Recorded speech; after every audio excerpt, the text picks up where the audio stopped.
je suis avec Dorothée Ancelot. Vous portez le nom d'un chevalier de table ronde. C'est volontaire. Par rapport à mes origines arthurienne, c'est la forêt de Brocéliande. C'est pour mes origines celtiques et druidiques.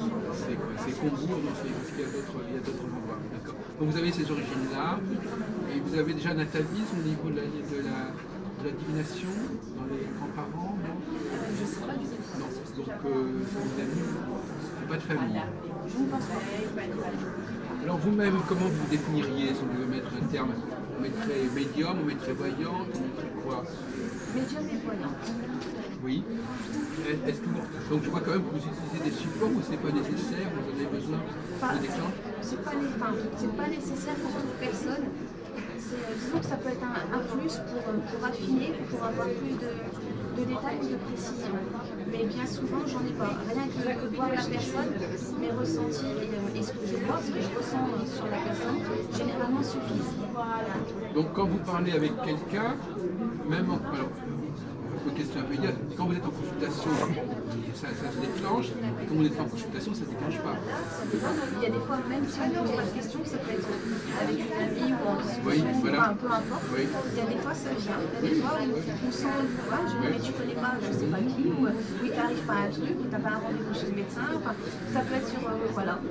Je dis pas que c'est systématique dès que j'ai une discussion. Non, ça serait un peu dommage et ça fatiguerait beaucoup. Mais parfois, c'est parce que c'est certainement quelque chose d'important qui doit arriver, ou une inquiétude aussi qui peut être importante sur l'instant. Et généralement, de toute manière, c'est juste pour dire quoi qu'il en soit, c'est pas grave. Enfin, en tout cas, j'ai remarqué que souvent, quand ça se déclenche, quand ça se déclenche pas sur une demande, que ça se déclenche simplement de moi, c'est souvent pour rassurer la personne et dire que tout à fait ça va bien. Oui. C'est pour rassurer un petit peu, pour dire qu'il ne faudrait pas qu'elle s'inquiète pour qu'elle se rien. fasse trop de C'est ça. Parce que se faire du mal dans le corps, c'est se faire du mal à l'âme sans doute. Oui. Et je pense que de rassurer la personne, déjà, elle se retire un mal du corps, et du coup, elle se retire aussi Par son mal contre, de dans la l'âme. consultation, ça va plus loin. Ah bah oui, évidemment.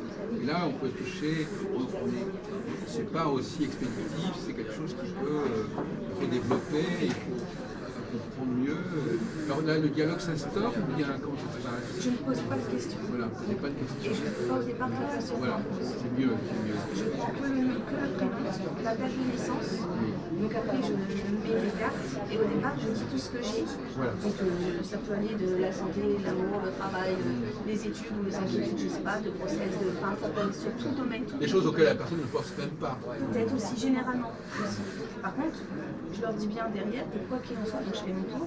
Si derrière j'ai tout fait à la limite, tant mieux, hein, ils étaient venus là pour ça. Oui. Mais s'il y a des questions à laquelle j'ai peut-être pas été assez précise ou pas vue, dans ce cas-là, vous me les posez et je continue ensuite. Mais je ne veux pas de questions parce que je ne veux pas qu'elle soit biaisée la Non, personne. non, non, c'est beaucoup mieux comme ça. On ne peut pas commencer à poser des questions. Et je veux pas qu'en partant ils se disent ah bah oui, comme j'en ai parlé un peu, sa réponse a été facile par la suite. Vu que je ne te connais pas et que j'ai pas de base, par rapport à ce que je me dis et que ça te fait tilt tout de suite, tu vois bien qu'il y a du vrai. Parce que justement au départ je ne te connais pas et je ne sais pas ce que tu veux dire. Mais par exemple, si on pose une question sur quelqu'un d'autre, on vous donne le prénom de cette personne. Alors, je préfère par exemple si c'est sur un amour, hein, faut pas voir. Oui, par exemple. Parce que c'est souvent le cas, 90%. Donc si on me donne la photo, oui, je peux dire ce que je ressens sur la personne, si elle est vraie, si elle est sincère, si c'est bon, si c'est pas le mien, si c'est un confident ou pas. Enfin, ça peut aller tellement loin aussi si c'est le. Ben oui, mais il n'y a pas que du mauvais, hein. Il y a des fois, bien souvent, on s'inquiète pour pas grand chose, hein, pour dire vrai. Mais c'est vrai que j'ai cette capacité de dire si la personne elle est faite pour l'autre ou pas. Si elle pense à vous, Si elle est vraiment oui, dans la générosité, dans le même mouvement. à ce moment-là, il faut vous apporter un élément de cette personne, une photo, tout simplement un nom. Vous devez bien sentir une photo, comme c'est pour vous, c'est l'idéal. Même si la photo elle date de 15 ans, ça ne me dérange pas, mais c'est vrai que je préfère avoir un support. Mais vous ne travaillez pas sur les. Alors, on va changer un peu le sujet, enfin, vous ne travaillez pas sur les désincarnés. Ah si, je fais contact avec les défunts. D'accord, c'est pour savoir si c'est. Parce que photo, souvent, c'est les deux. C'est pour ça, en tant que médium, normalement, on a cette capacité de pouvoir parler aux morts. Oui, mais bon, je ne veux pas.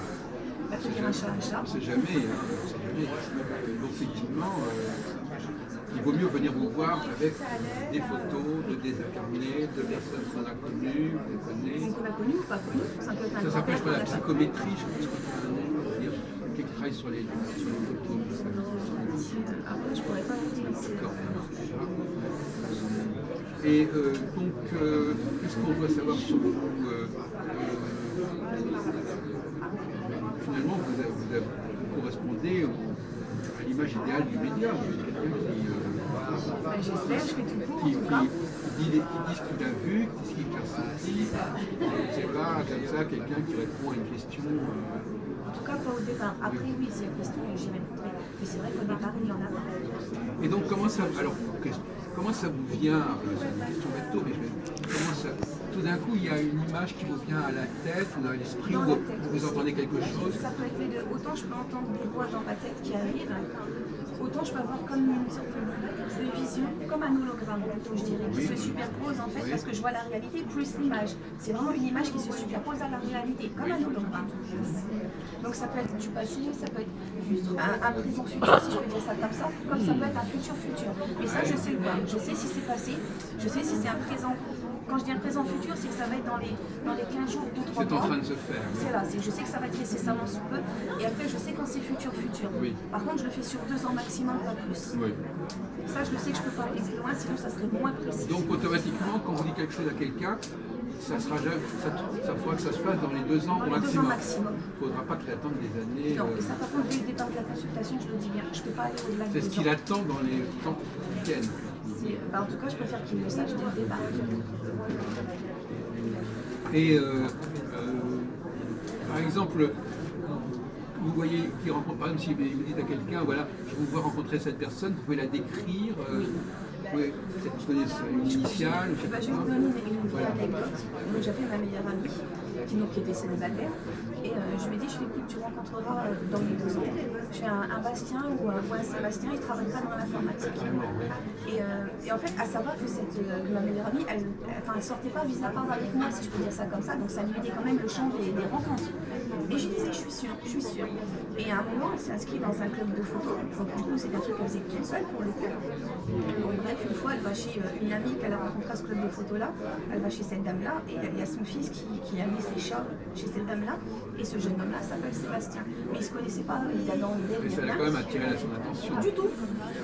Vous l'aviez pas. C'est au moment où elle vous avait déjà rencontré. Elle m'avait déjà rencontré, mais lui, elle l'avait jamais vu. Mais elle avait quand même entendu le mot de Sébastien, vous lui aviez dit. Oui, mais elle n'a pas encore tilté que ça pouvait être lui. Mais ça s'est fait quasiment dans la foulée. Quand je l'ai dit, ça s'est fait. Elle avait oublié que vous aviez parlé de ça. Ah non, c'est moi qui lui ai rappelé derrière, mais elle n'a pas tilté que ça pouvait être lui et moi. curieux. Et c'est pas elle qui a fait le premier pas, c'est lui qui a été vers elle. Ben oui, en fait. pourquoi pas.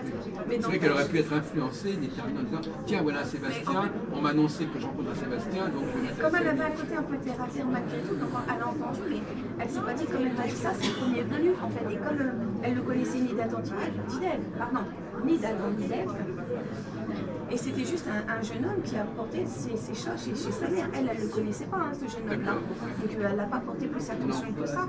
C'est lui qui s'est manifesté. Voilà, c'est ça. Il l'a remarqué, Et il l'a relancé. C'est ça. Et ce jeune homme-là travaille dans un réseau de notaires. Enfin, il fait les programmes informatiques chez un réseau de notaires. Donc j'avais raison, il était bien dans l'informatique. Oui. Vous voyez, ça peut aller juste là. Je ne l'avais pas spécialement décrit, mais j'avais son prénom. Je savais dans quoi il était. Oui, c'est impressionnant. Je ne me suis pas dit qu'il était dans quoi, je ne savais pas. Mais je savais dans quoi il travaillait et je savais son prénom. Donc c'est ça, ce genre de. C'est la qualité d'information qu'on peut donner en voyance. Je ne vais pas dire que c'est systématique. On peut décrire une personne, enfin quelque chose qui la caractérise, un trait particulier. Une grande chose marquante de sa vie qui va arriver. Parce que là, pour moi, c'est vraiment ça. Pour moi, c'est vraiment l'homme de sa vie qu'elle a rencontré. Ah oui, Ça, je suis persuadée. ça remonte à combien de temps? Oh, il y a d'avril 2016. Oui, et vous avez des de ces nouvelles? Non, maintenant elle fait sa vie et vous savez, on attire les gens et après il y a des périodes d'évolution et quand on évolue, on est aussi attiré par Voilà, il y a quand même eu un feedback. À un moment donné, elle vous a dit tiens, ah oui, elle ça après, j'ai eu vous a rappelé. Ah, à ce moment-là, on se voyait encore, quoi qu'il en soit. C'est la vie qui a fait que après. Ah oui, parce que c'était une amie à vous. C'était ma meilleure amie. Oui, c'était pas une cliente. Ah, c'était une cliente au départ qui est devenue ma meilleure amie, pour dire la vérité. Et qui après est redevenue. Voilà. C'était comme ça. Donc, et ce nom de Sébastien, ça vous est venu, ça vous a été soufflé, vous l'avez vu écrit? Ah non, dans ma tête, je l'ai entendu. Oui. Mais c'était tellement fort. En fait, c'est au point où quand tu l'entends et même si tu ne peux pas l'entendre, c'est tellement présent, c'est tellement lourd, que tout ce qu'il y a autour, c'est obstrué, tu n'entends que ça et tu ne peux pas faire autrement. Limite, tu oublies même ce que tu dois faire à côté, tellement c'est lourd, tellement c'est là. quand je fais un contact, il y a des fois j'ai des prénoms ou des choses comme ça qui m'arrivent. Et si je ne le donne pas à la personne, c'est tellement là que j'arrive pas à voir ce qui se passe et j'arrive pas à faire autre chose. C'est-à-dire que je serais capable d'oublier quelque chose sur le feu ou j'en sais rien. Parce que si je délivre pas, j'arrive pas à penser à autre chose. Il faut que je fasse ça. Et après, je me sens légère. Et après, je peux continuer ce que j'ai à faire. Si je ne le fais pas, je suis lourde. Et tout est obstrué, je ne vois plus rien. Il n'y a plus rien qui fonctionne, il faut que je le fasse.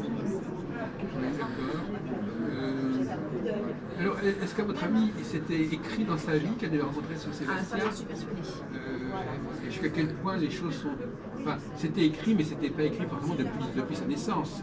C'est des choses qui s'étaient programmées pour elle à ce moment. À votre avis, c'est des choses qui nous arrivent, c'est des choses qui sont démarrées, qui sont déclenchées dès le départ, ou qui se déclenchent au fur et à mesure? En fait, moi, je suis déjà persuadée qu'il y a des vies antérieures. Donc, je pense que quoi qu'il en soit, ils s'étaient déjà rencontrés. Ah oui, d'accord, oui. Et il fallait qu'ils se rencontrent dans cette vie-là. Parce que vu comment c'est fait, et vu comment ils s'aiment, et vu comment ça fonctionne, ils s'étaient fait l'un pour l'autre, ça j'en suis sûre. Est-ce que vous les avez suivis un petit peu à un moment? Oh non, on était restés en bon terme. C'est la vie qui a fait que... Non, mais pendant que vous étiez restés en bon terme, oui. Vous les voyez ensemble. Oui. Et vous aviez l'impression... En 15 jours de temps, ils vivaient ensemble. Et vous aviez un bon sentiment à leur regard. En 15 jours, ils se sont mis en ménage ensemble. Oui. Donc vous voyez là, le coup de foudre. Voilà, c'est ça. Mais je le savais. Et avec quel âge cette personne, cette dame 30 ou 31 ans. Elle avait rien montré d'important dans sa vie avant? Non, avant lui, non. Et je le savais que ça serait le moment quand elle l'avait rencontré, je savais que c'était lui. Et quels sont d'autres... Donc,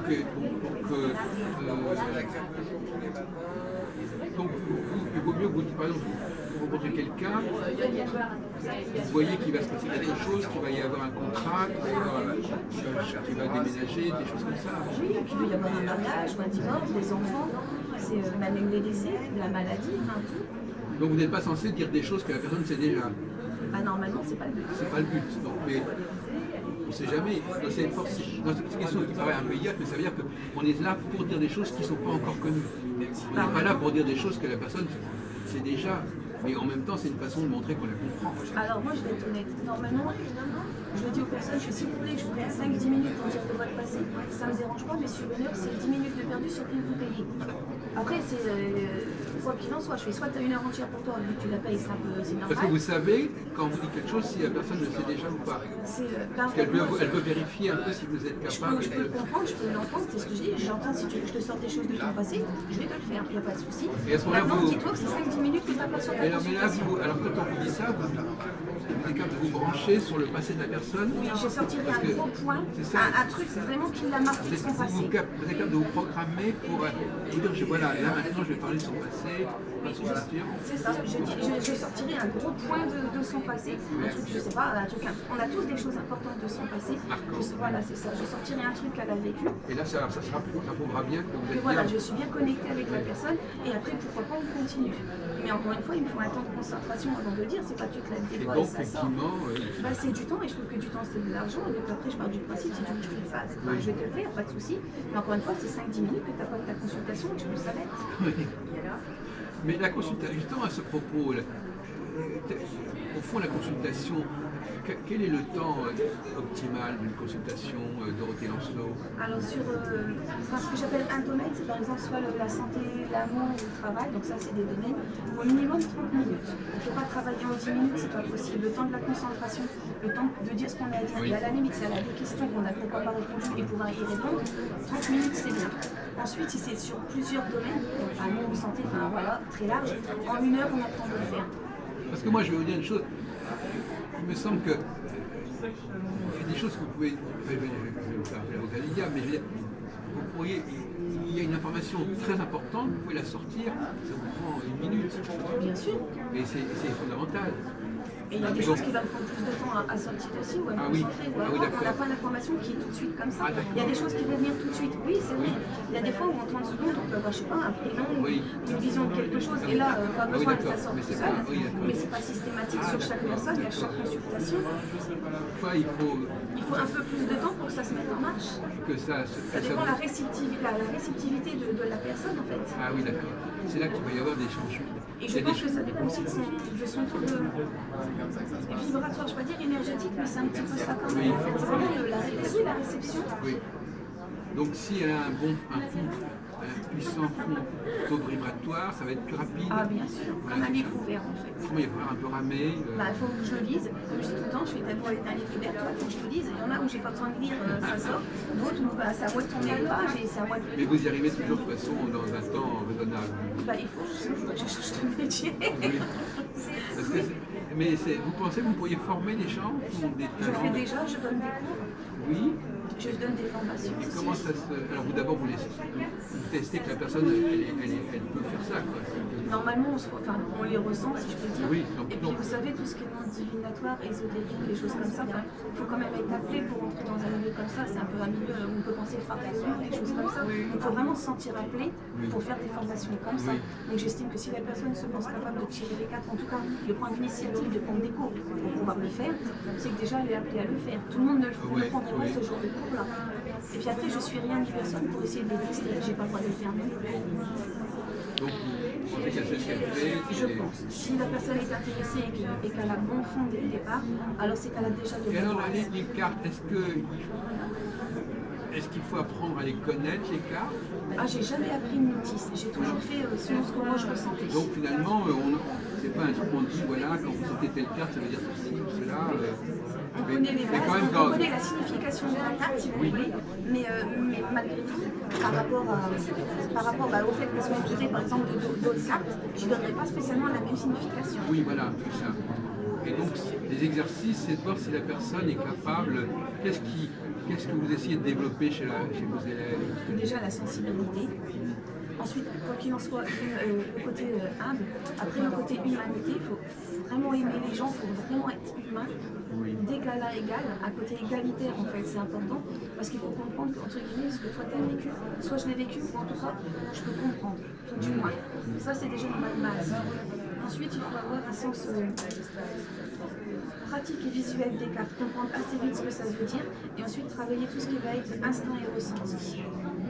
Parce que quoi qu'il en soit, et aussi de la confiance en soi, parce que si tu n'es pas sûr de ce que tu vas dire, tu ne peux pas l'annoncer non plus. Il faut que ton instinct il soit au-delà des 50%. Il faut que tu aies à peu près 20% de doute. Le doute est humain. Si tu es 100%, si tu penses que tu as 100% raison, tu ne peux pas. Tu n'es pas Dieu. Il n'y a que Dieu qui a raison. Et encore, même lui, il arrive à se tromper. Il faut bien mettre à 80%. Et à moins 80%. Pour ne pas te laisser gagner par le doute, tu dois être au-delà des 50%. Mais le 20%, c'est la part humaine. Donc il y avoir une certaine assurance, quelque part. Bah, il faut. Oui. Puis c'est une responsabilité. Bah aussi, il y a des choses qui peuvent être importantes, on ne peut pas annoncer comme ça quelque chose si on n'est pas sûr de ce qu'on dit. Oui, oui.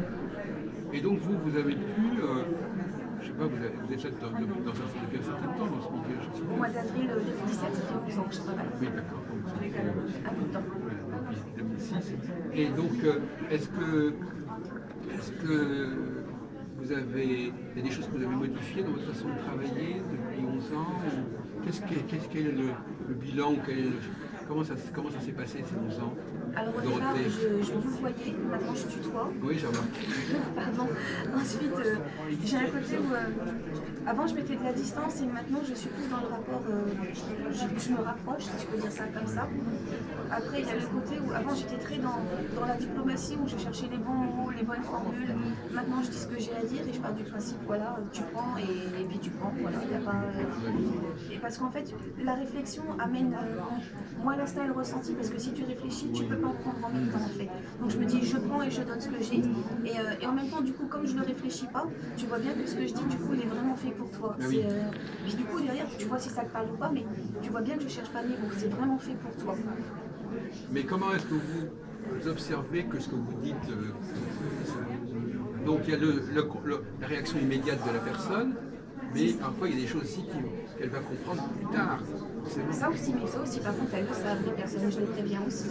Et il y a des fois où... Et alors elles vous avertissent Oui, soit par mail ou par téléphone dans le temps, quand ça arrive. Ou quand ça n'arrive pas, hein, ça arrive aussi qu'il y a des choses vous avez souvent, je sais pas, dans la moitié des cas, vous avez des gens qui vous tiennent au courant de... Oui, parce que je demande pour faire une statistique au moins à l'année, parce qu'au moins je sais, entre guillemets, enfin, oui, c'est pas le mot adéquat, Mais ça me donne une moyenne sur combien de fois j'ai pu tromper et combien de fois je ne me suis pas trompée.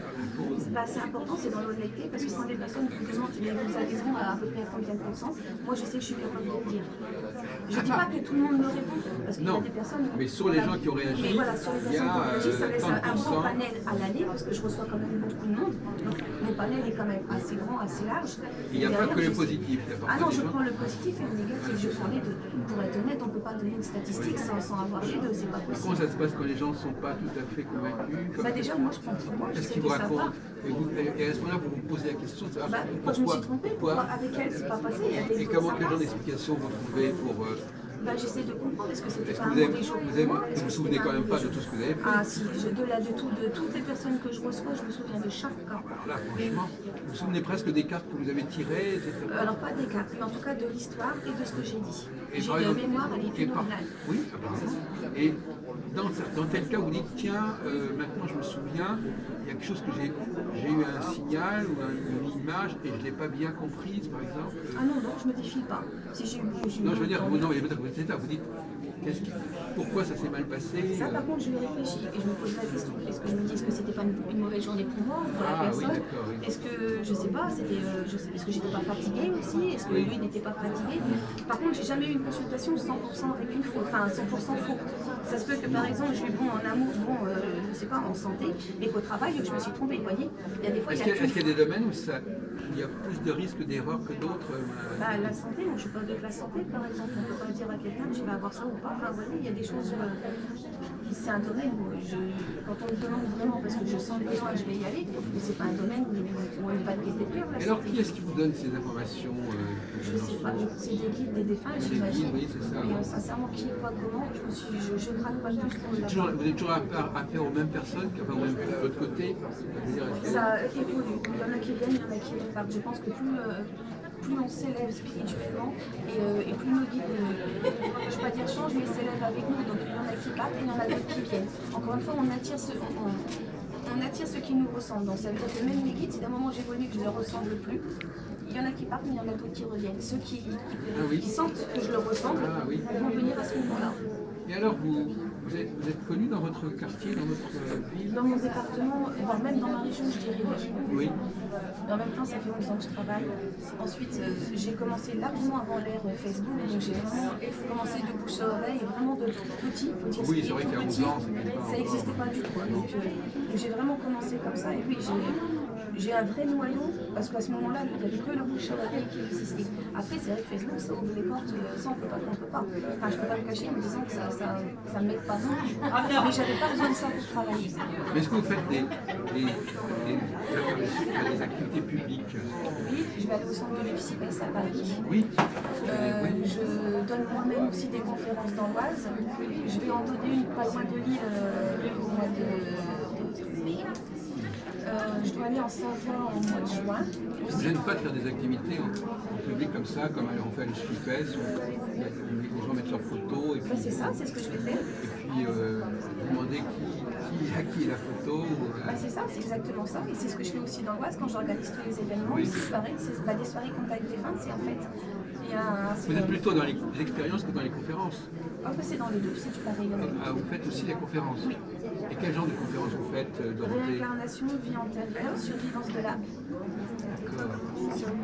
Donc ça va plus loin que votre pratique directement.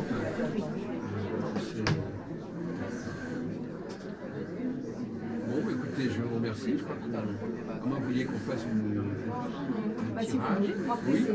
Oui, non, mais moi, souvent, il m'arrive effectivement que les gens comprennent mieux, voir à l'œuvre, enfin, au moins sur un point comme ça. On verra ce qui sort. Voilà.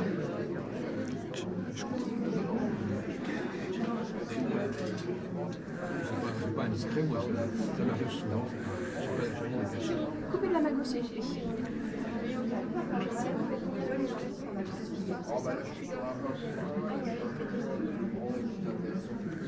Peut-être une naissance, s'il vous plaît. 47. Oui, le jour et le mois. Non, pas de ça dépend, il y en a 3 ou 4. Et t'as des blagues pour ta maman? Ah, ils sont rentrés.